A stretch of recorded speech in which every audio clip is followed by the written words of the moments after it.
Trigonometry में हम cover कर चुके थे यहां पर स्पेसिफिक एंगल।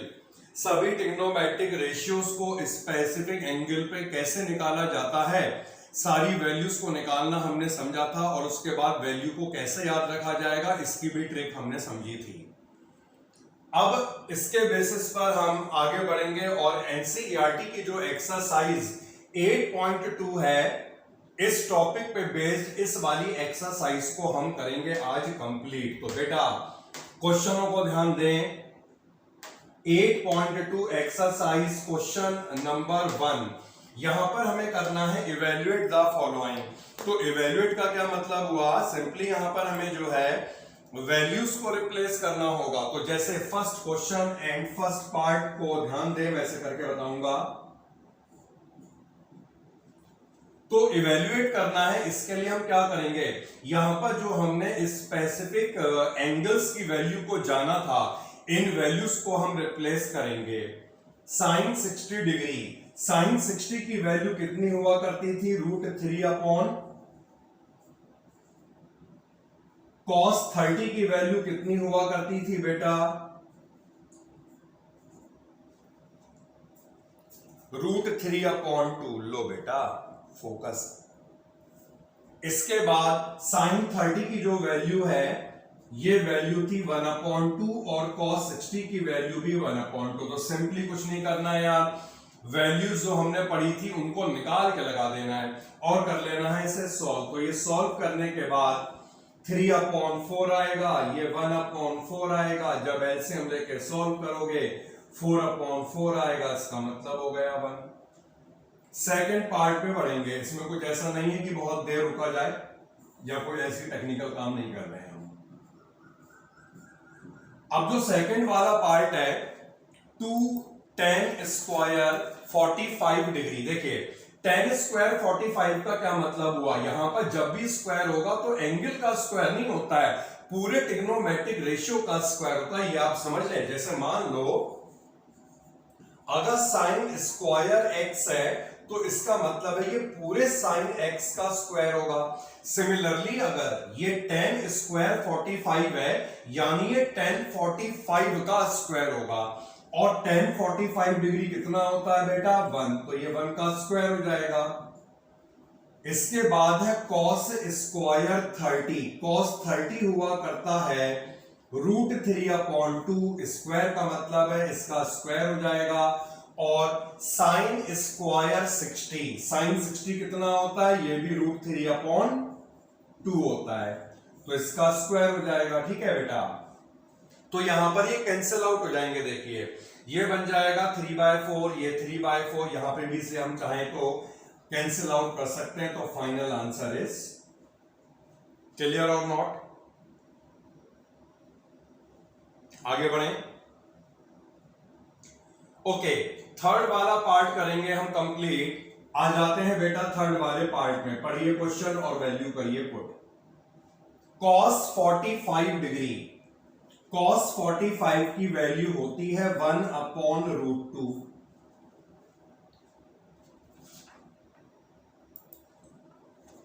cos 45 की वैल्यू होती है 1/√2। इसके बाद डिनोमिनेटर में यहां पर sec 30 डिग्री है। अच्छा sec 30, सेक किसका रेसिप्रोकल होता है, cos का होता है। cos 30 कितना होता है, √3/2। तो ये कितना हो जाएगा 2/√3। इसके बाद बेटा cosec 30, cosec किसका रेसिप्रोकल होता है, साइन का होता है। साइन 30 कितना होता है 1/2। तो cosec 30 कितना हो जाएगा, ओनली 2। क्लियर और नॉट। तो ये हमने वैल्यू को तो बेटा पुट कर लिया। अब इसे करा जाए सॉल्व। सॉल्व कैसे करेंगे अभी बताते हैं, देखिए। तो यहां पर सबसे पहले हम जो है डिनोमिनेटर को सॉल्व करेंगे एलसीएम लेकर। ऊपर तो ये हमारा 1/√2 है, इसे अगर हम एलसीएम लेंगे तो ये आ जाएगा 2 + 2√3 डिवाइडेड बाय √3। अब इसे अरेंज कर लीजिएगा।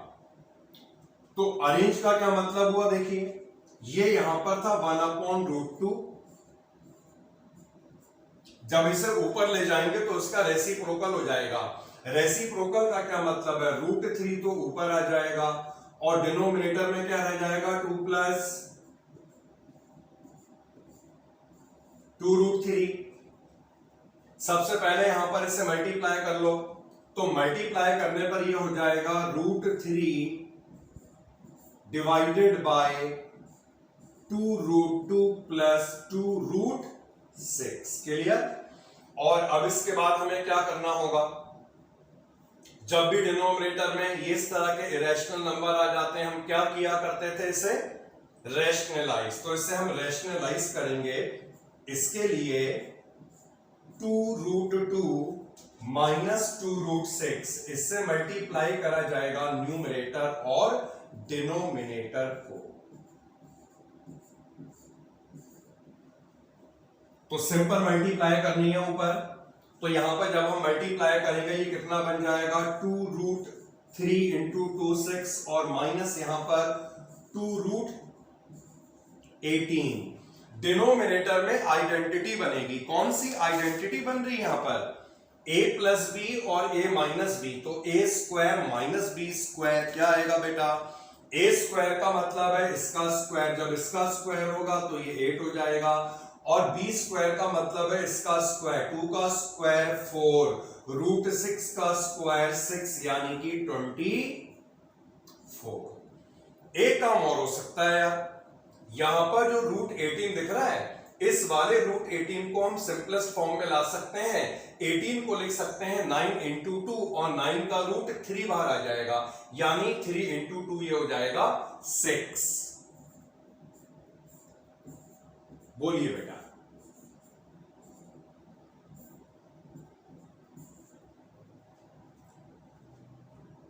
हाँ, 8 माइनस 24 आएगा ना, a प्लस बी और a माइनस बी बन रहा है। फॉर्मूला क्या होता है, a square minus B square. Okay, तो ये इतना कर लिया बेटा। अब एक काम कर लेंगे, देखिए नीचे माइनस करके हमें माइनस का 16 मिल रहा है, ऊपर 2 कॉमन निकालकर हम इसे कैंसिल आउट भी कर सकते हैं। तो न्यूमरेटर में से 2 को निकाल दें कॉमन, न्यूमरेटर में से 2 को निकालें कॉमन।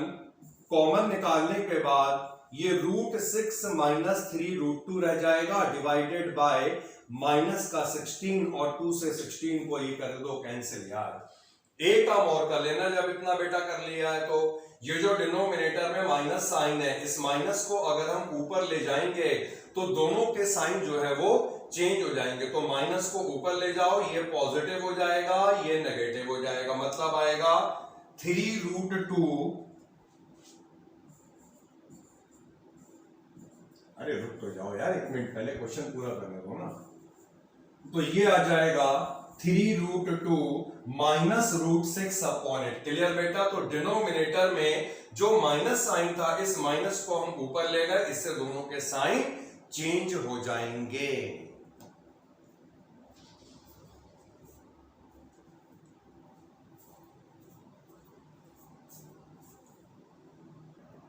बढ़ जाते हैं नेक्स्ट पार्ट में।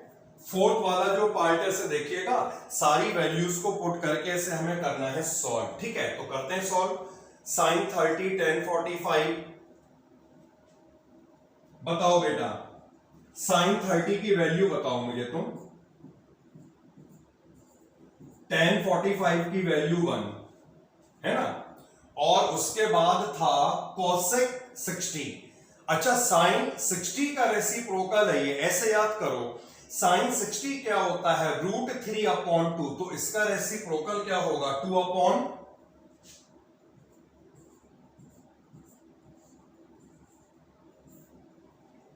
ओके, अब देखिए sec 30 is the reciprocal of cos 30। cos 30 होता है √3 अपॉन 2, तो ये कितना हो जाएगा, 2 अपॉन।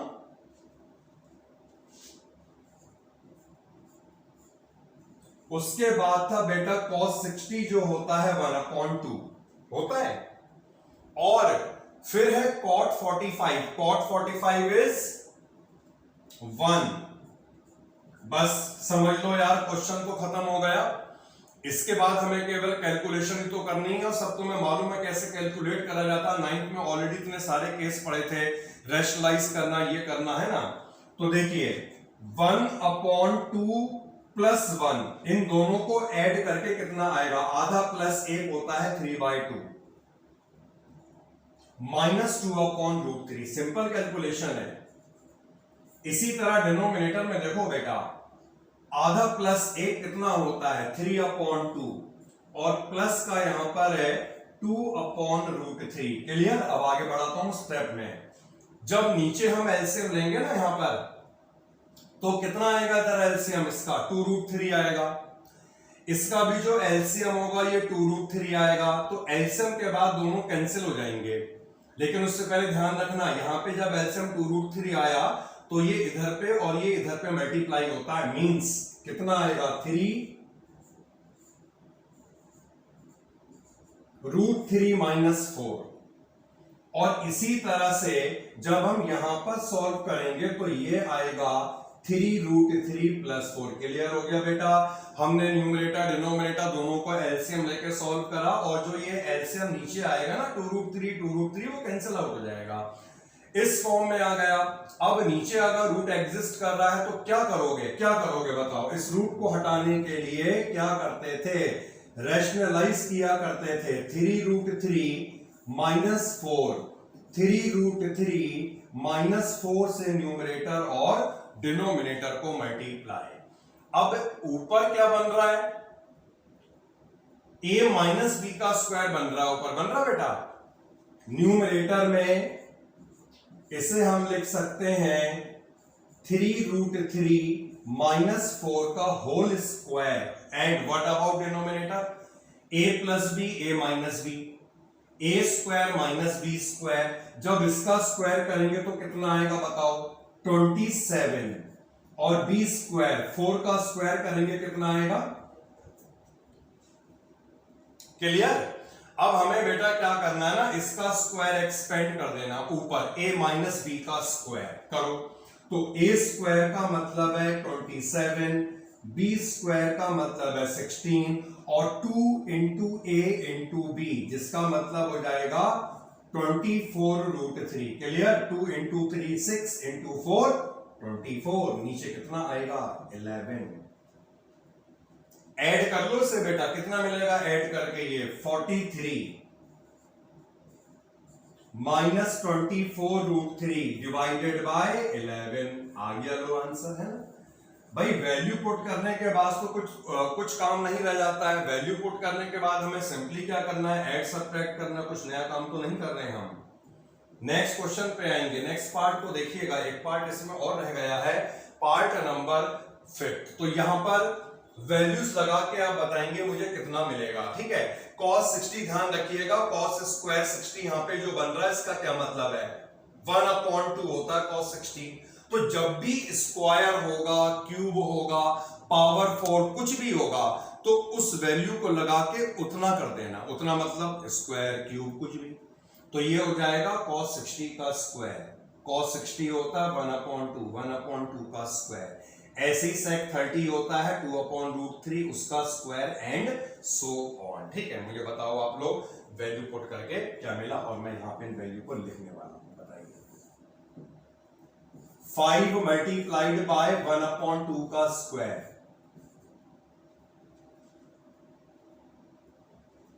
4 sec square 30। sec 30 कितना होता है बेटा,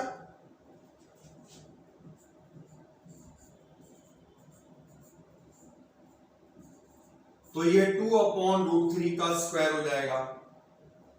इसके बाद -10 स्क्वायर 45, यानी कि हो जाएगा -1 डिवाइडेड बाय, अब sine square 30 plus cos square 30 है। अब साइन 30 कितना होता है 1/2 होता है, इसका स्क्वायर हो जाएगा। कॉस 30 कितना होता है √3/2 होता है, तो यहां पर ये इसका स्क्वायर हो जाएगा। ओके और नॉट।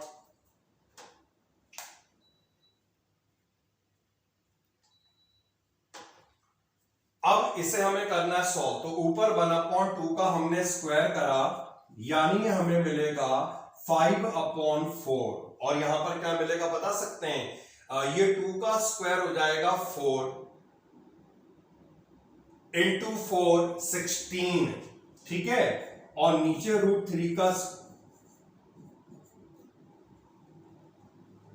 अब जरा डिनोमिनेटर तो कर दो यार सॉल्व, है ना, तभी तो मजा आएगा।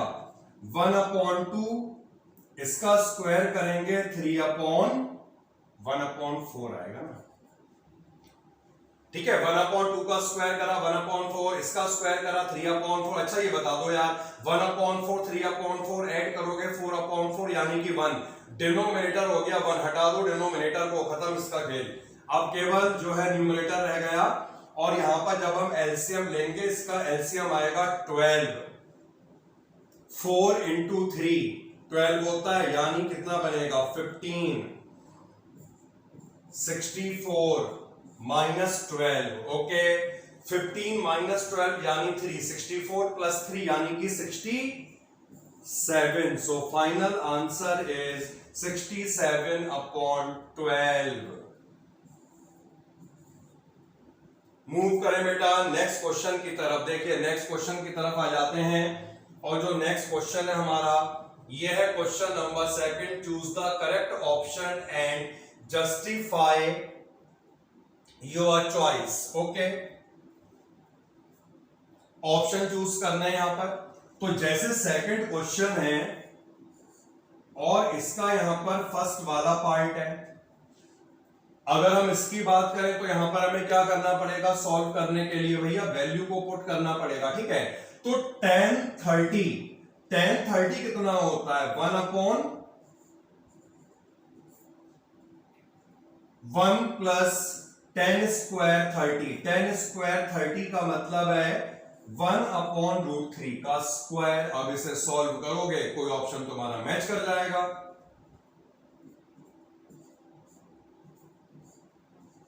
2/√3 1 प्लस 1/3, इसका स्क्वायर कर लिया है। नाउ 2/√3 जब इसे ऐड कर लेंगे तो कितना आ जाएगा बेटा 4/3। अब इसे अरेंज करके लिखो। देखो अरेंज करने का क्या मतलब होता है, ये था यहां पर 2/√3, जब ये ऊपर जाएगा 3 ऊपर आ जाएगा 4 नीचे आ जाएगा। 2 से 4 को कैंसिल कर सकते हैं या नहीं कर सकते हैं। ये वाला जो तुम्हें 3 दिख रहा है, ये 3 नहीं है बेटा, जो दिख रहा है 3 ये 3 नहीं है, ये क्या है √3 इंटू √3 है, लिख सकते हैं इसे √3 इंटू √3। तो एक √3 को कैंसिल आउट कर लो। कैंसिल आउट करने के बाद इसका फाइनल वैल्यू, फाइनल आंसर मिलेगा √3/2। अब क्योंकि यहां पर हमें ऑप्शन मैच करने हैं और ऑप्शन भी इस तरह की डिग्री में दे रखे हैं, तो √3/2 वैल्यू किसकी होगी, sin 30 1/2 होता है, tan 60 √3 होता है, ये 1/2 होता है, यही होता है sin 60 की वैल्यू है ये। It means option A is the correct option, okay और नॉट।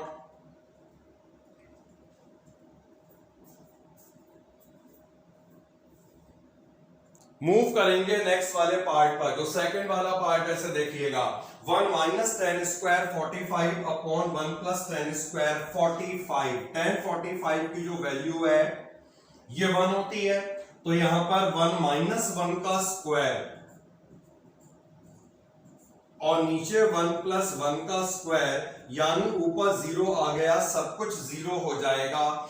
अब कौन सा ऑप्शन मैच कर रहा है, डी वाला ऑप्शन दिया हुआ है जिसमें 0 है, तो सी और D option is the correct option. Third वाले पार्ट पे अगर हम आए तो कैसे करना है देखते हैं। sin 2a is equal to 2 sin a is true when a is equal to. अब देखिए हमसे कहा गया sin 2a इतना होगा, ये ट्रू होगा जब a इनमें से क्या हो जाता है। सपोज करो, देखिए ये तो हिट एंड ट्रायल है, यहां पे तो हमें वैल्यू को पुट करके देखना पड़ेगा किस वैल्यू पर ये सेटिस्फाई कर रहा है। सपोज करो मैं ये वाली जो वैल्यू दिख रही है 60, पहले इससे देखता हूं, है ना। मैंने क्या करा, इसमें 60 लगा के देखा, लगा के हमें सब देखनी है। तो दिया क्या है, साइन 2a 2 साइन ए। लेफ्ट हैंड साइड को अगर मैं लेता हूं तो ये बन जाएगा साइन 2a। ए का क्या मतलब है 60 यानी 120 आ गया। भाई 120 तो हम वैसे भी नहीं निकाल पाएंगे क्योंकि हमने केवल 90 तक ही पढ़ा है, तो ये तो ऑप्शन होगा नहीं। अब जैसे आगे हम बढ़े, हालांकि 120 की भी वैल्यू होती है जो हम 11th क्लास में पढ़ेंगे। अब हम आगे बढ़े, हमने कहा भाई अगर 45 यहां पर है, इसे चेक करते हैं। तो 45 को अगर हम चेक करें, लेफ्ट हैंड साइड में साइन 2a था, तो एंगल ए हमने यहां पे 45 लगा दिया, यानी क्या बन गया 2 इंटू 45 कितना आएगा बेटा साइन 90। साइन 90 कितना होता है 1 होता है। फिर हमने क्या करा, इस वैल्यू को राइट हैंड साइड में लगाया। तो जब हम वैल्यू को राइट हैंड साइड में लगाएंगे, राइट हैंड साइड कितनी है 2 मल्टीप्लाइड बाय साइन ए, और ए का मतलब है 45 डिग्री। साइन 45 होता है बेटा 1/√2। तो बताओ क्या दोनों इक्वल दिख रहे हैं तुम्हें? ये नहीं दिख रहे हैं इक्वल, इसका मतलब है ये वैल्यू भी इस रिलेशन को सेटिस्फाई नहीं कर रही है। इसी तरह जब आप 30 लगाएंगे तो 30 भी इसे सेटिस्फाई नहीं करेगा, केवल 0 ही करेगा। कैसे करेगा जानने के लिए यहां पे आइएगा। तो रिलेशन क्या था, एक बार यहां पे लिख देते हैं, sine 2a is equal to 2 sine a। और अब हमें जो है 0 डिग्री के लिए चेक करना है। तो इसके लिए हमने क्या करा, सबसे पहले हमने फाइंड करा लेफ्ट हैंड साइड को, 2 इंटू 0। जब a को 0 लगाएंगे बेटा तो 2 इंटू 0 0 हो जाएगा। साइन 0 क्या होता है। इसके बाद राइट हैंड साइड में लगाएंगे वैल्यू 2 इंटू साइन ए। ए का मतलब हो गया 0। अब साइन 0 हुआ करता है 0, तो 0 इंटू 2 ये भी क्या हो जाएगा 0 हो जाएगा। तो हमने देखा जब ए 0 डिग्री था तब ये रिलेशन सेटिस्फाई हो रहा है। इसका मतलब है करेक्ट ऑप्शन होगा 0 डिग्री का। सो ए इज 0 डिग्री। आगे मूव करें बेटा।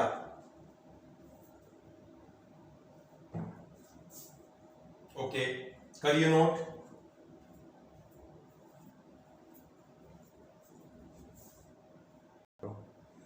फोर्थ वाला पार्ट पढ़िएगा, 2 tan 31 माइनस tan स्क्वायर 30। सो फोर्थ पार्ट है बेटा, यस फोर्थ पार्ट है 2 tan 31 minus tan square 30। tan 30 की वैल्यू हमें यहां पे लगानी है। तो tan 30 की वैल्यू होती है 1/√3 और नीचे था 1 माइनस tan स्क्वायर 30। तो tan स्क्वायर 30 का मतलब है 1/√3 का स्क्वायर हो जाएगा, क्योंकि tan 30 होता है 1/√3। ऊपर कितना बैठेगा ये 2 और नीचे कितना आएगा बेटा 1 माइनस 1/3। इसे सॉल्व करिए 2/√3 और जब इसे सॉल्व करेंगे तो ये आएगा 2/3।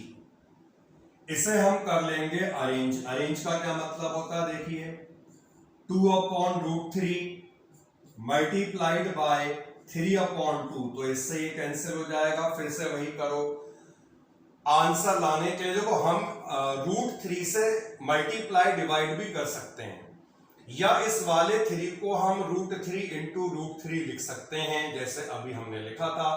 तो इससे एक √3 हो जाएगा कैंसिल, ये हमें मिल जाएगा √3। अब देख लेते हैं कौन सा ऑप्शन मैच हो रहा है इसमें। देखो भैया √3 किसकी वैल्यू √3 होती है, इसकी भी नहीं होती है, इसकी भी नहीं होती है, इसकी वैल्यू होती है √3। तो इसे हम क्या लिख सकते हैं, tan 60 डिग्री और कौन सा ऑप्शन करेक्ट ऑप्शन है?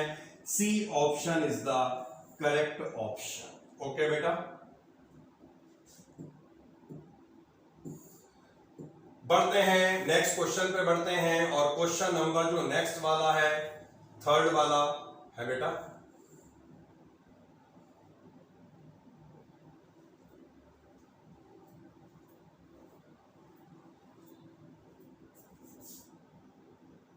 क्वेश्चन नंबर थर्ड यहां पे हमें दिख रहा है। और इस तरह के क्वेश्चन आ जाया करते हैं एग्जाम में। तरीका प्रोसेस जानते हैं ऐसे क्वेश्चनों को करने का। क्वेश्चन नंबर थर्ड का सॉल्यूशन, हमें tan a plus B √3 given है। देखिए क्या होगा, अगर दोनों साइड एक जैसा ट्रिग्नोमेट्रिक रेशियो बन जाता है तो उस कंडीशन में हम एंगल को कंपेयर कर लेते हैं। अब जैसे यहां पर tan का एंगल a प्लस बी है, अगर ये भी tan बन जाए तो हम इनके एंगल को कंपेयर कर पाएंगे। तो ऐसे क्वेश्चनों में दोनों साइड एक ही ट्रिग्नोमेट्रिक रेशियो को बनाना होता है। कैसे, देखिए tan a प्लस बी, अब हमें √3 को केवल tan में ही चेंज करना है क्योंकि यहां पर tan है। तो tan कितने डिग्री, tan कितने डिग्री √3 होता है? 60 डिग्री होता है। तो √3 को हम लिख देंगे tan 60 degree. Now comparing the angles,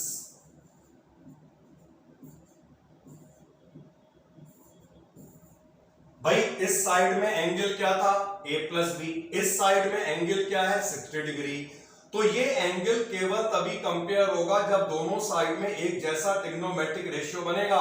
दोनों साइड में tan है, दोनों में sin या दोनों में cos एंड सो ऑन, तभी हम इसे कंपेयर कर सकते हैं। अब देखते हैं सेकंड वाला रिलेशन क्या कह रहे हैं हमसे। tan a माइनस बी 1/√3 है। अब 1/√3 को हमें बेटा tan में चेंज करना है। तो tan हाउ मच डिग्री? √3 होता है। tan 30 होता है √3। कंपेयरिंग द एंगल, जब हम यहां पर एंगल को कंपेयर कर लेंगे तो कंपेयर करने के बाद क्या होगा, a माइनस बी जो होगा दैट इज 30 डिग्री आ जाएगा। सेकंड इक्वेशन बन चुकी है। a और b निकालने थे, दोनों को सॉल्व करके आराम से निकाल सकते हैं a और b। बताएं कैसे निकलेगा, देखिए तो a प्लस बी 60 डिग्री है, a माइनस बी 30 डिग्री है। दोनों को अगर हम ऐड कर लें तो यहां पर ये 2a जो होगा ये 90 हो जाएगा और a जो होगा ये आ जाएगा 45। अब a को 45 कहीं पे लगाओगे, यहां पे लगा दो a को 45, तो b कितना मिलेगा हमें? तो बेटा इस तरह के क्वेश्चनों को करने का प्रोसेस ये हुआ करता है। दोनों साइड एक जैसा रेशियो बनाते हैं और उसके बाद उन्हें हम कर लेते हैं कंपेयर। ठीक है, now it's your turn, note कर लीजिए क्वेश्चन।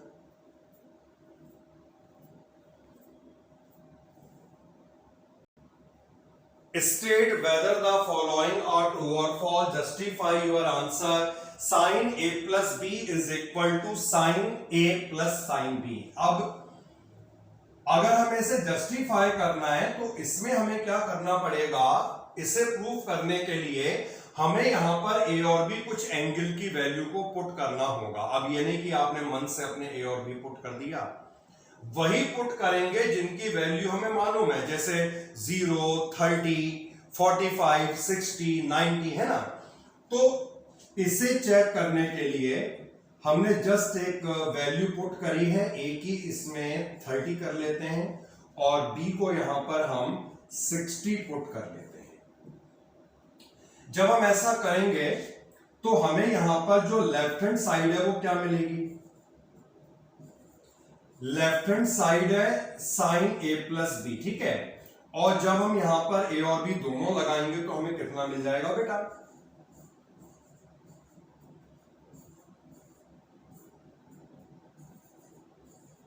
साइन 90 कितना होता है? 1 होता है ना। इसके बाद राइट हैंड साइड को हम इवेल्युएट करेंगे, तो राइट हैंड साइड है साइन ए प्लस साइन बी। ए को हमने यहां पे 30 लगाया और बी की जो वैल्यू थी 60 वो हमने यहां पे लगा दी है और इसे कर दिया है सॉल्व।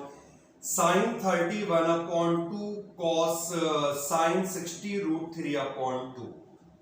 तो क्या इन दोनों को ऐड करके हमें 1 मिल जाएगा? बिल्कुल नहीं मिलेगा 1। तो इसका क्या मतलब है?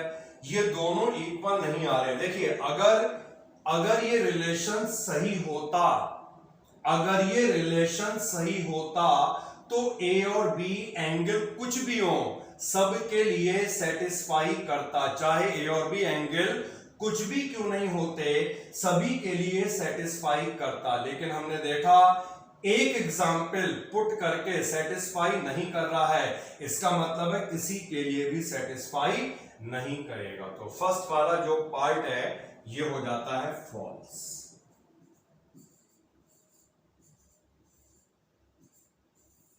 हाँ तभी तो फॉल्स, दोनों इक्वल नहीं आ रहे ना।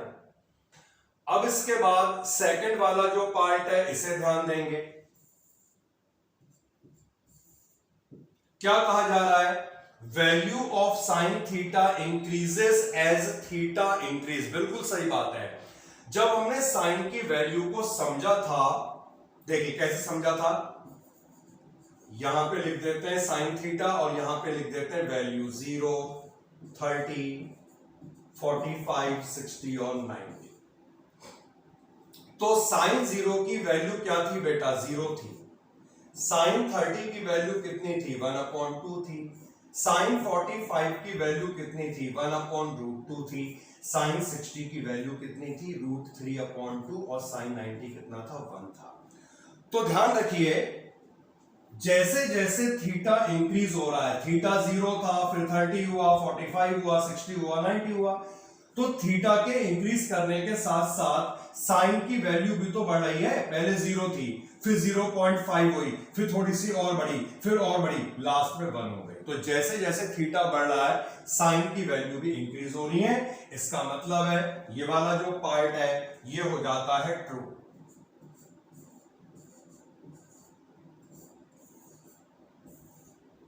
अब यहां पर पूछा जाता है थर्ड वाले पार्ट में, value of cos theta increases as theta increase. तो इसके लिए दीजिए ध्यान,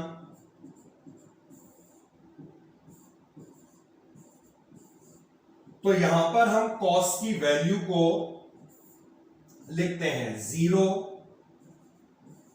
30, 45, 60 और 90। कॉस 0 की वैल्यू क्या होती है?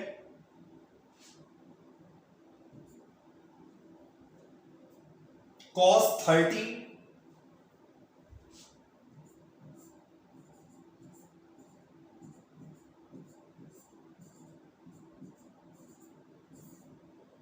तो हमने बेटा यहां पर क्या देखा? थीटा बढ़ रहा है 0 से 30, 45, लेकिन कॉस की वैल्यू बढ़ नहीं रही है, तो घट रही है ना। पहले 1 थी, फिर कम हुई, और कम और कम, और फाइनली कॉस 90 पे 0। तो इसका क्या मतलब है? हमसे पूछा गया था कॉस थीटा इंक्रीज करेगा जब थीटा बढ़ेगा, बिल्कुल नहीं, तो घट रहा है, उल्टा होता है ये। तो ये वाला पार्ट है false. Next part is sine theta is equal to cos theta for all the values of theta. बताइए थीटा की सारी वैल्यू के लिए क्या ये दोनों इक्वल होते हैं? बिल्कुल नहीं होते। केवल एक वैल्यू पर दोनों इक्वल होंगे और वो वैल्यू होती है 45 डिग्री की। देखो जैसे ये दिख रही है, ये दिख रहा है, तो 45 पर ही दोनों इक्वल होंगे और किसी भी वैल्यू पर ये इक्वल नहीं होंगे। तो हमसे पूछा गया था sine theta is equal to cos theta for all values of theta, तो यानी क्या हो जाएगा, फॉल्स हो जाएगा ना, गलत कह रहे हैं ये, इसका मतलब है ये गलत कह रहे हैं।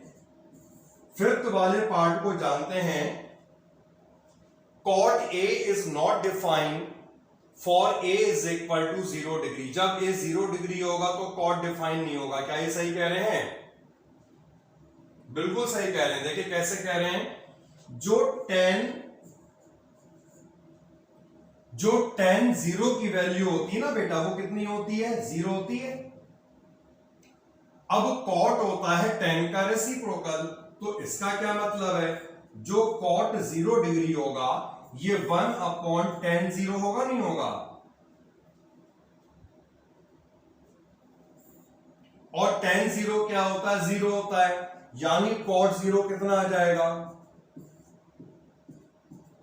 1/0 आ जाएगा, नीचे 0 आ जाएगा। तो उसका मतलब क्या होता है, नॉट डिफाइंड, या इसे हम इस तरह से डिनोट करते हैं इंफिनिटी से। ठीक है, तो ये जो पार्ट हमसे कहा गया था cot A is not defined for A is equal to 0, ये हो जाएगा बिल्कुल ट्रू। चलिए बेटा नोट कर लीजिए, समझ लीजिए।